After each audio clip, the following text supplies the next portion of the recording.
ምንም ነገር ቢመጣ ትላለህ እንዴ? እኛም አንችለው ስንት ነገር አለ። ከተጣው በኋላ ባልደርስስ ኤቢ እኮ ያሰበችው ልታደርግ ነበር። ምናልባትም ካንተ ማርቀስ ፈልጋ ይሆናል። አታስበውም አይባልም። እና ደግሞ አባቴ ደረጃ እንደሆነ ነግራት ነው እንዴ?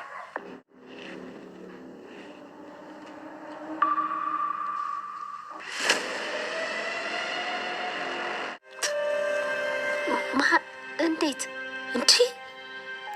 የትኛው ጎረቤታችን ነው እንደው የኔን ማንነት እያወቀ ቤታችን ቢደፍር? እሱ ሳይመጣ እሱ አይደለም ይችላል ወይ? እኔ እንጃ ዳሬ። ሰላም ይሄን ታደርጋለች ብሎ መጠበቅ ይከብዳል። ማለት ያው ክብሯን የምትጠብቅ ልጅ ናት።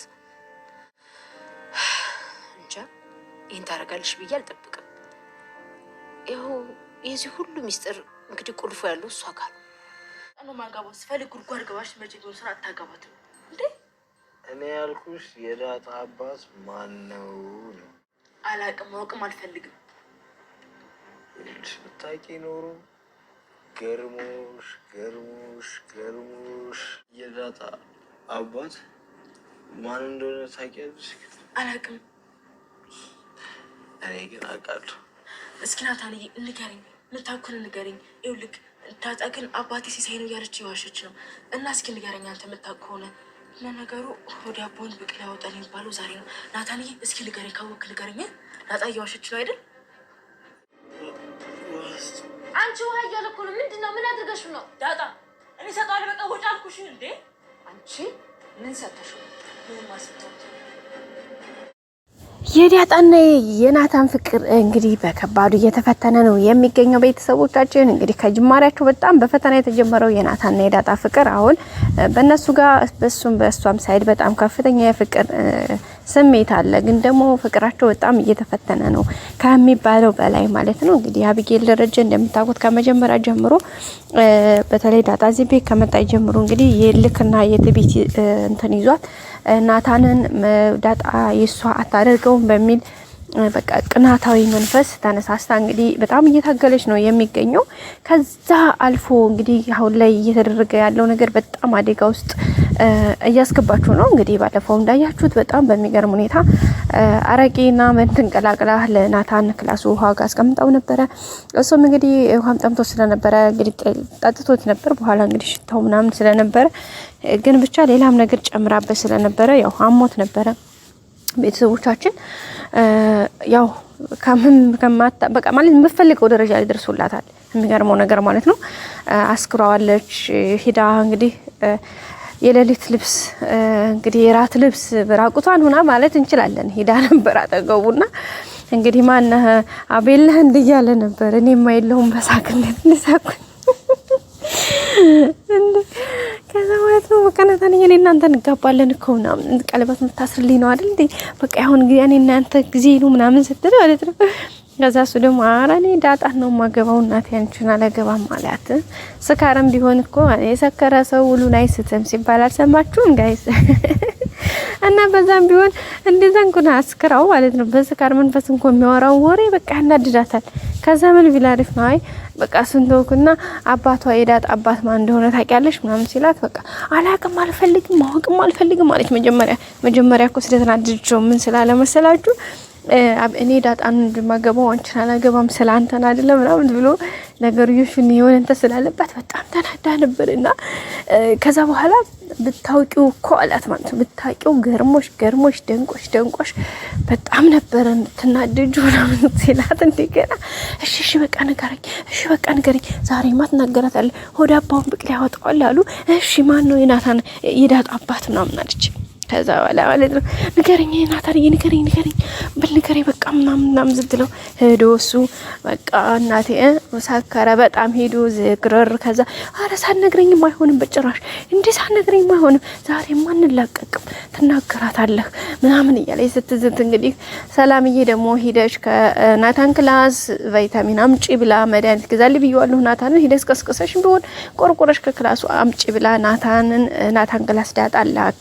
ምክንያቱም የዳጣ ክላስ ላይ ፎቅ ስለሆነ ናታን ደግሞ ታች ግራውንድ ላይ ነውና ሰላም ያው እንደፈለገ መውረድ ስለማትችል ሄደሽ አምጪ ብላ መላ። ከዛ በኋላ ዳጣ ስትደርስ ወይዘሮ እንትና አብጌል ተፍ ተፍ እያለች ነበረ ለማብሰል ወይም ደግሞ የምትፈልገውን ነገር ለማድረግ እንግዲህ ደፋ ቀና እያለች ነበር። በመጨረሻም እንግዲህ አብጌል ዳጣ ስትደርስ በጣም ነው የደነገጠችው። ዳጣም ደንግጣለች። እሷም ምን አባሽና ነው ተመለሽ ምናምን አለች። እንዲህ ዳጣ ደግሞ አጋጣሚ እንደዚህ ስታየው በቃ ናታን ፊቱ ቀልቷል፣ ሰውነቱ ሁሉ በቃ ምናምን ሄዶ ተዘርሯል። ብቻ ውሃ ይላልና በቃ አንቺ ውሃ ያለ ማረል ያሰጩም እንደምናም ሲል አይመለከትሽ ምን አባሻክባሽ ውጪ ምናምን አለች። ከዛ ዳጥሻ ደንግጣ አየሮቶች ላይ ፎቅ ሄዳ እንግዲህ ወይዘሮ ማርታን ሄዳ ነገረቻቸው ማለት ነው። ከዛ በኋላ እንግዲህ ማርታ መጣች። ከዛ ስትመጣ በቃ በጣም አብቅቷል ምናምን ቤቱ እንዳለ ሽታ በሽታ ነው፣ አረቂ ባረቂ ነው። ከዛ ውሃን አምጥተው ውሃ ተሰጡት። ምንድነው እንዴ የተፈጠረው ምን ሆኖ ነው ምናምን ሲባል እርግጠኛ ነኝ ሰላምና ሁያ ብዬ ደሞ ከነቀብኛ ብላ እንኳን ማታሰው ነገር በቃ ግግም ነው ግግም ድርቅ ፈጣሪ ወይ ትግስቱን አድል የመዳን ያለም ድርቅ ነው ጋይስ። ከዛ በቃ ምንም እንትን አይልም አሁን በቃ ምናምን አለች ማለት ነው እንዴ። ከዛስ በቃ አሁን እርግጠኛ ነኝ ዳጣና ሰላም ናቸው ይሄንን ያረጉት። እንደዛ አርገው ናታንን እንደዛ ያረጉት ሊጎዱት ያሰቡት እነሱ ናቸው። ከዛ በቃ እና በጣም የተናደደችው ከዛ ተናደደች እንግዲህ ምናምን ወይዘሮ ማርታ በቃ ነቅታለች።